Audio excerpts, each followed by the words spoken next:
Airbus is rolling the dice once again, and this time, the stakes couldn't be higher. The European aviation titan is preparing to launch a brand new wide-body jet, the Airbus A390. Industry insiders are calling it the boldest move in decades, a potential game-changer that could shake Boeing's dominance in the wide-body market. Some even see it as Airbus's shot at redemption after the $25 billion A380 disaster. The big question: will it soar, or will history repeat itself? News of the A390 shocked the industry. But make no mistake, this isn't an overnight idea. It's decades in the making, the product of planning, trial, error, and relentless innovation. To truly understand the A390, we need to rewind to the 1990s. When Airbus and Boeing were locked in a fierce duel across both narrow-body and wide-body markets, back then, Airbus had the A320 and A330 families. Boeing had the 737 and the mighty 747, the king of long-haul high-capacity flights. Airbus wanted a crown of its own, a seat at the top. Years of studies and market analysis culminated in the launch of the A380 superjumbo, a bold, double-deck giant capable of carrying up to 853 passengers, 125 more than the 747. By 2000, Airbus had invested $25 billion, confident the A380 would conquer the skies. The A380 debuted in 2007 with Singapore Airlines on the highly publicized Singapore-Sydney route. Passengers marveled at its quiet cabin, luxury decks, and sheer size. For a moment, it seemed like a fairy tale. But cracks were already showing. The A380 was simply too large for most airlines to operate profitably. Filling over 500 seats consistently was a challenge. Its massive wingspan limited it to 144 airports globally.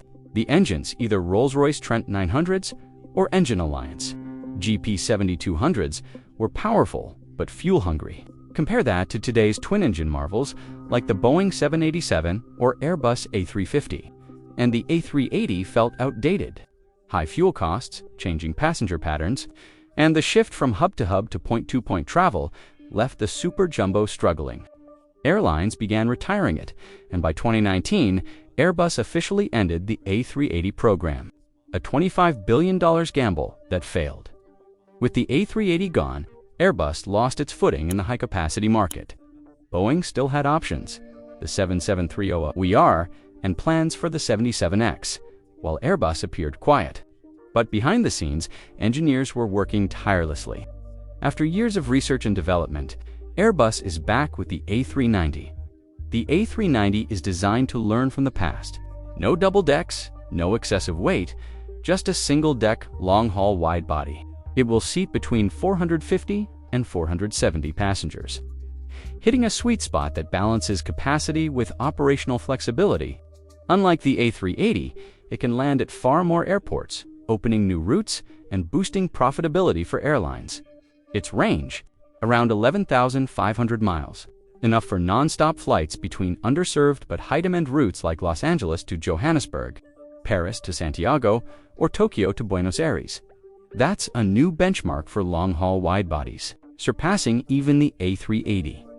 Airbus is pairing the A390 with cutting-edge Rolls-Royce ultra-efficient engines, promising up to 25% better fuel efficiency and lower emissions. The fuselage and wings are being crafted with lightweight thermoplastics and bio-based composites, while the Wing of Tomorrow concept introduces folding tips, smart sensors, and active controls to adapt mid-flight. Smoothing turbulence and optimizing lift, passengers will benefit to a wider cabin, better air circulation, smarter lighting to reduce jet lag, and potential collaborations with airlines like Qantas for advanced well-being features. Airbus is clearly aiming not just to reclaim lost market share, but to redefine the passenger experience. But will the industry be ready for the A390? Cost is a major question. With acquisition prices likely north of $400, $500 million per unit, airlines will want assurance of strong return on investment. The aircraft must deliver fuel efficiency, lower cost per available seat mile, and operational flexibility to convince carriers it's worth it. Supply chains, regulatory requirements, and sustainability trends also play a role. Sustainable aviation fuel could cut carbon emissions dramatically, but it's expensive and limited in supply. Airbus must provide options that cater to airlines of all financial capacities. If it succeeds, the A390 could reshape the widebody market. Airlines will have an unprecedented buffet of choices, competing against Boeing's new 7Xs and existing models like the 787 and A350. Whoever combines economics, sustainability, and passenger appeal best will dominate the skies. So, is the A390 the next Concorde legendary but financially risky? Or is it the aircraft that finally elevates Airbus back to the top of commercial aviation? Only time will tell. The news of the A390 has sent shockwaves through the aviation industry. But this is no impulsive decision. This plane is decades in the making, the result of years of research, trial and error, and painstaking analysis of market trends. To understand the significance of the A390, we need to go back to the 1990s, a time when Airbus and Boeing were locked in a high-stakes battle for dominance across both narrow-body and wide-body segments. Airbus had already established strong footholds with its A320 and A330 families, while Boeing commanded respect with the 737 and, most notably, the 747, the iconic jumbo jet that had long dominated the wide-body market. The 747 was more than just an aircraft. It was a symbol of scale and prestige, capable of carrying hundreds of passengers across continents and reshaping global travel. Airbus wasn't content to remain in second place. The company wanted its own crown, a statement that it could compete head-to-head with Boeing in the wide-body arena. After years of internal studies, extensive market analysis, and countless simulations, Airbus pulled the trigger on what would become one of the riskiest ventures in commercial aviation. History, the A380 superjumbo. When details emerged about the A380, the aviation world was stunned. This was a double-deck four-engine behemoth capable of carrying up to 853 passengers, 125 more than the Boeing 747 by the year 2000. Airbus had poured a staggering $25 billion into the project, convinced that the A380 would dominate high-capacity air travel for decades. The A380 made its commercial debut in October 2007 with Singapore Airlines on the highly publicized Singapore-Sydney route. Its quiet cabin, luxurious double decks, and sheer presence on the tarmac wowed passengers and industry observers alike. For a brief moment, it seemed Airbus had achieved a fairy tale success. But beneath the surface, cracks were forming. The A380 was simply too large for many airlines to operate profitably. Economic studies showed that the aircraft needed to fly at over 80% capacity, around 500 seats, just to break even. For many routes, filling that many seats consistently was an impossible challenge. The problems didn't stop there. The A380 could only land at Category F airports, a select group equipped to handle its massive wingspan and fuselage width. That limited the aircraft to just 144 airports worldwide, restricting flexibility and excluding many hubs crucial for airline networks. Then there were the engines. Airlines could choose between the Rolls-Royce Trent 900 or the Engine Alliance GP720. While these engines were powerful, they were older designs and extremely thirsty. For engines meant higher fuel consumption, higher emissions, and higher operating costs, a stark contrast to the twin-engine marvels that were emerging, such as the Boeing 787 and Airbus A350, which boasted advanced materials, higher bypass ratios, and fuel savings of up to 25%, as oil prices surged in the 2000s and 2010s. The economics of flying the A380 became increasingly untenable. Prestige and novelty couldn't offset the reality of fuel costs and operational inefficiency. Airlines began re-evaluating their strategies, shifting from the hub-to-hub model, funneling thousands of passengers through mega airports, to the more flexible point-to-point model, which favored smaller, fuel-efficient aircraft like the 787 and A350. By 2019, the weight of these challenges caught up with Airbus. After more than a decade of service, the A380 program came to an end. What was meant to be a crown jewel had instead become a white elephant. A $25 billion gamble that never paid off. With the A380 gone, Airbus faced a glaring gap in its wide-body lineup. Boeing, meanwhile, had options. The 77,300ER and plans for the 77X ensured that it could continue offering high-capacity jets. even with the eventual retirement of the 747 Airbus. On the other hand, had nothing ready to compete. But behind the scenes, the company was far from idle. Engineers worked tirelessly, sketching designs, testing concepts, and analyzing decades of market data to develop something that could finally reclaim the skies. The result? The Airbus A390. Unlike the A380, the A390 is built with lessons learned firmly in mind. It's a single-deck, long-haul widebody designed to balance capacity, efficiency, and operational flexibility. Its seating capacity will range between 450 and 470 passengers, offering more than the Boeing 77X, yet avoiding the impracticalities of a superjumbo. Importantly, the A390 can land at far more airports than its predecessor. Unlocking route options and operational freedom for airlines, range is another standout feature. The A390 is designed to fly approximately 11,500 miles non, opening up high-demand, underserved routes, think Los Angeles to Johannesburg, Paris to Santiago, or Tokyo to Buenos Aires. For comparison, the Boeing 787-9 reaches around 8,400 miles, the 787-10 about 10,000 miles, and even the A380 topped out at 9,700 miles. The A390 sets a new benchmark for what a long-haul widebody can achieve. Airbus is taking a gamble once again, and this time it might just change the commercial aviation industry in unprecedented ways. This follows the news that the European aviation giant is set to launch a brand new wide-body aircraft, the Airbus A390. Industry insiders are calling it the boldest move Airbus has made in decades, and one which could completely knock Boeing out of competition in the wide-body niche. In fact, this could also be seen as Airbus's shot at redemption after the $25 billion A380 disaster. The only question is, will it soar this time, or crash just like the superjumbo program? Let's get into it. News of the A390 has caught everyone by surprise. But the thing is, this has not been an overnight decision by Airbus. In fact, it is a culmination of decades of planning, failing, and getting back to the drawing board. To understand what that means, let us rewind the clock to where the story really begins. Back in the 1990s, this was a period when Airbus and Boeing were locked in a fierce competition, both in the narrow and wide-body niches. Airbus had its A320 and the A330 families, while Boeing had the 737 and the 777 workhorses. However, Boeing had the upper hand in the wide-body niche, courtesy of the 747 high-capacity jumbo jet, which had already made a bold statement in the market as a passenger aircraft as well as a freighter.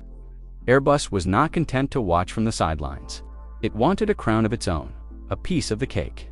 After years of internal studies and extensive market analyses, Airbus finally pulled the trigger on what became one of the riskiest projects in commercial aviation history. It announced the Airbus A380 superjumbo program.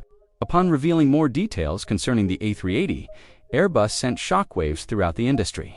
The A380 was a double-deck for-in behemoth with a fuselage, so wide it could fit up to 853 passengers, this being 125 more than its closest rival, the 747. By the year 2000, the company had invested a whopping $25 billion into the program. It was adamant that the superjumbo would be the silver bullet to help it compete with Boeing in the wide-body high-capacity department. The A380 would go on to enter commercial service in October 2007 with Singapore Airlines, debuting on the highly publicized Singapore-Sydney route, and with that, it instantly got crowned the king of the skies. Passengers were wowed by its quiet cabin, double-deck luxury, and just the sheer presence on the tarmac. It was a fairy tale, or so it seemed. But even in those early glory days, subtle cracks in this program were already beginning to show. For starters, the A380 was simply too big for most airlines to operate profitably. Feasibility studies showed that the break-even percentage for the aircraft was at about 80% of its capacity, amounting to about 500 seats. Now, filling over 500 seats consistently was and is actually still a challenge for many carriers. This is the case especially on routes that do not have the passenger numbers to justify it. On top of that, the A380 could only land at airports classified as Category F by the International Civil Aviation Organization.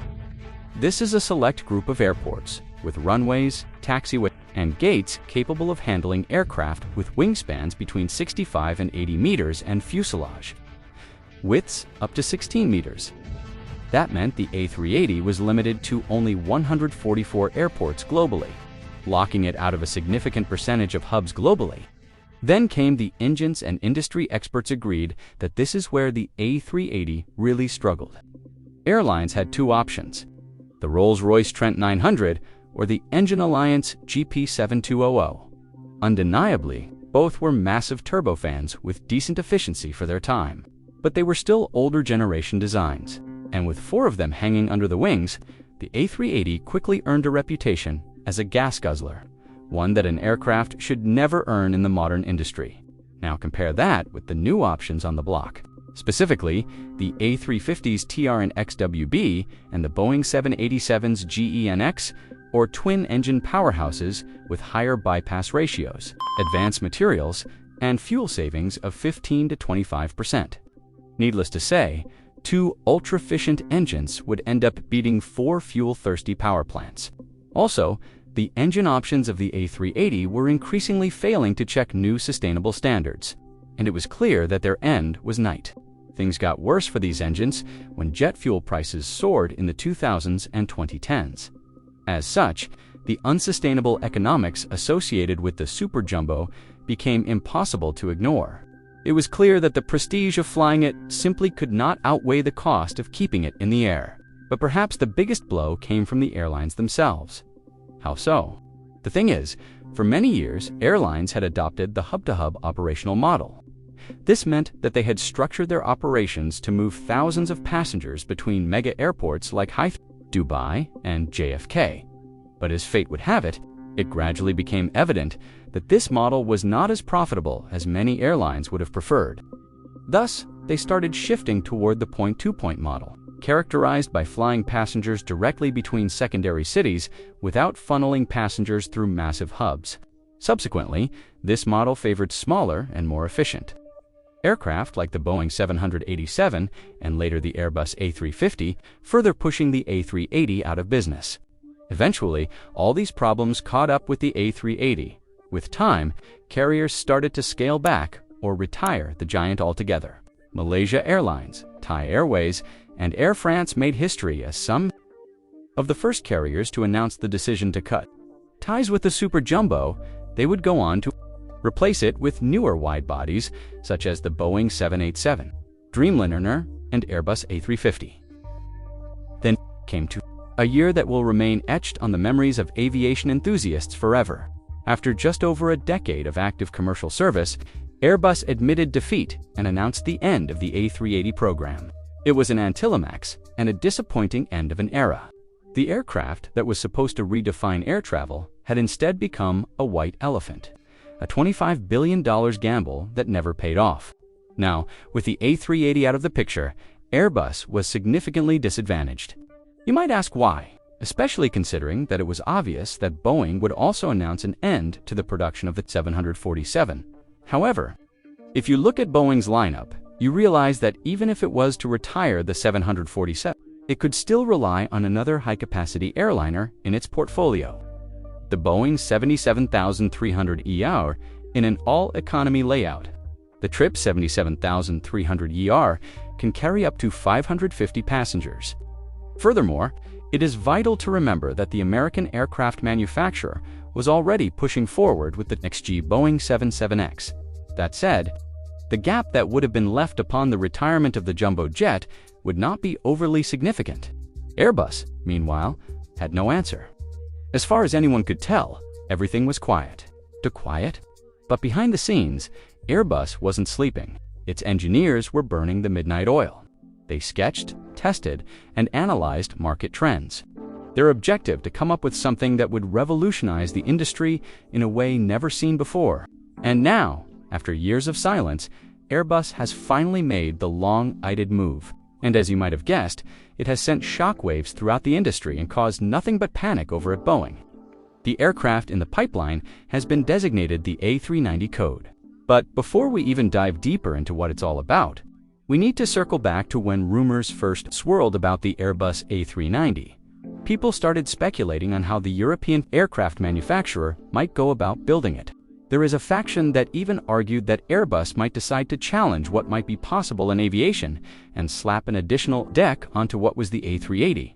However, this argument was quickly dismissed, and there are valid reasons why it would be unfair.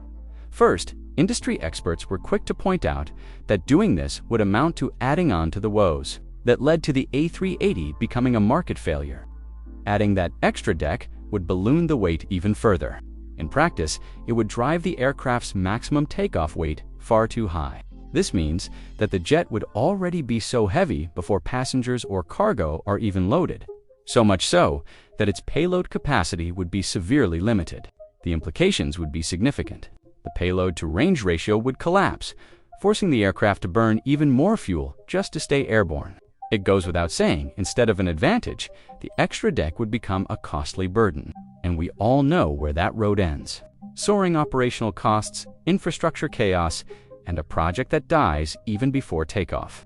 It turns out Airbus learned from its past failed gamble with the superjumbo.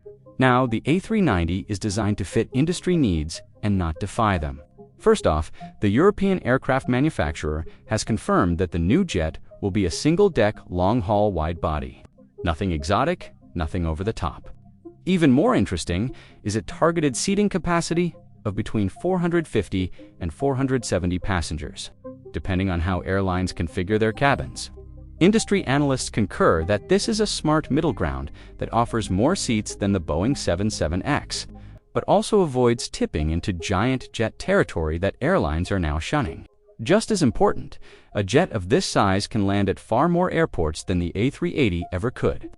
That opens up route flexibility, makes flight scheduling easier, and gives carriers more freedom to optimize their networks without the limitations that doomed the A380.